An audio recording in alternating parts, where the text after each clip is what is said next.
Okay, welcome to all of our Patreon listeners. This is when we get to do a little bit of bonus content and really just get to know our speakers a little bit more. Most of you would have just listened to Dr. Sherman's main episode where we were talking about I'm Not Alone, a teen's guide to living with a parent who has a mental illness or history of trauma. Dr. Sherman, I'm so curious to know in your work, and I know that you've worked primarily with veterans. Is that correct? No, that was the first half of my career. Since then, I've worked in urban Minneapolis, fairly low socioeconomic status, fairly wealthy areas, private practice, group practice, worked inpatient, worked in a lot of different settings. But for 17 years was in the VA system, yeah.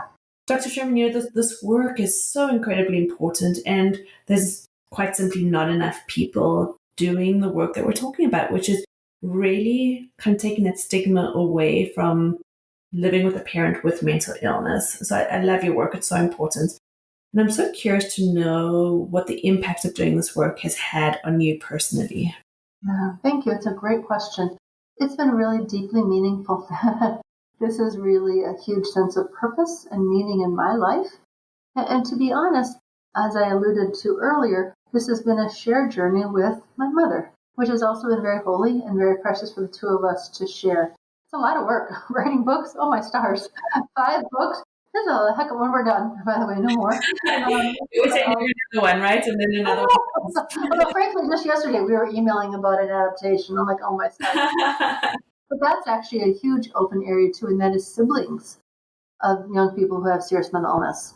A huge gap as well, huge gap. But anyway, it has been really very, very special for our relationship as mother-daughter to be able to share this and to lift each other up when things are hard, overwhelming, confusing.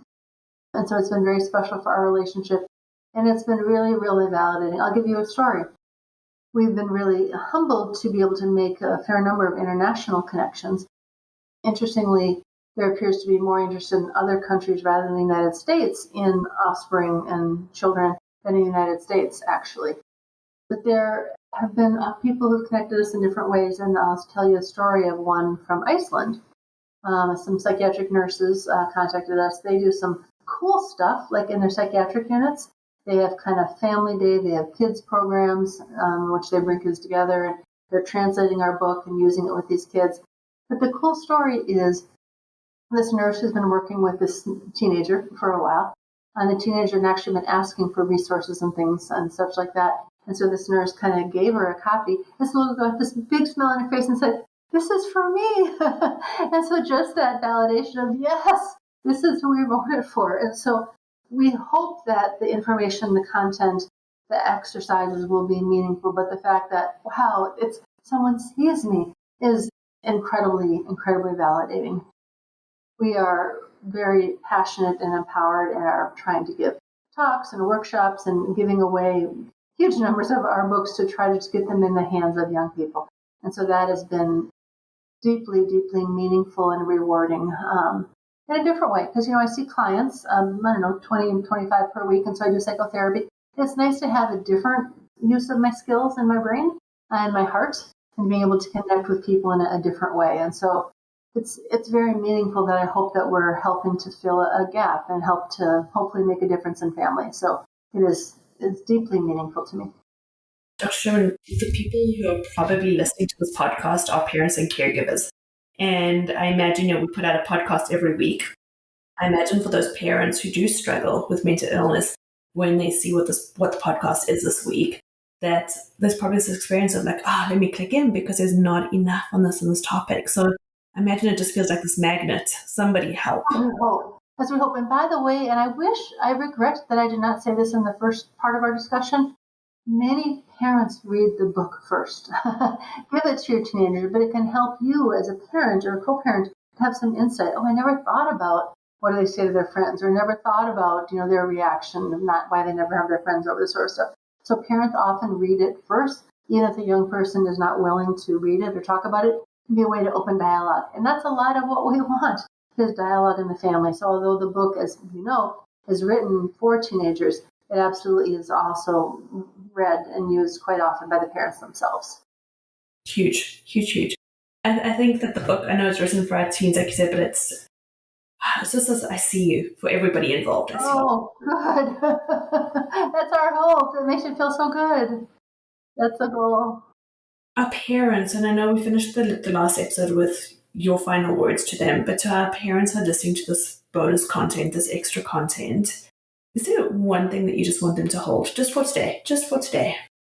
One thing to hold. Yeah. That we recognize that being a parent is really hard and can be taxing, and that you really are doing the best that you can. Some days you feel better about yourself than others, and kids are resilient. Kids are going to be okay. You're doing your kid a favor by being honest when you are struggling so they don't take it personally, and connect with other people who can be there for you when you can't. No one can be there for their kids all the time. No one.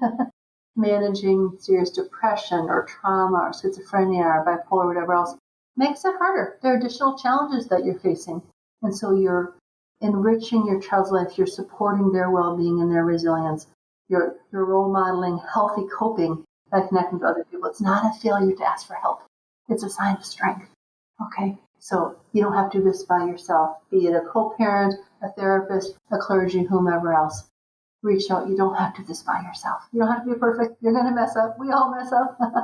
but keep leaning into being present when you're able and connecting your kid with other people in addition to you. Dr. Sherman, so beautiful. My whole heart just softened listening to that. And I think for a lot of people out there, I can just feel just shoulders coming down and the side. Yeah. Thank you for being with us today. Yes, it was just a pleasure. Thank you so much for the opportunity, and thank you to the listeners for spending some time with us. I really deeply appreciate it. Thank you.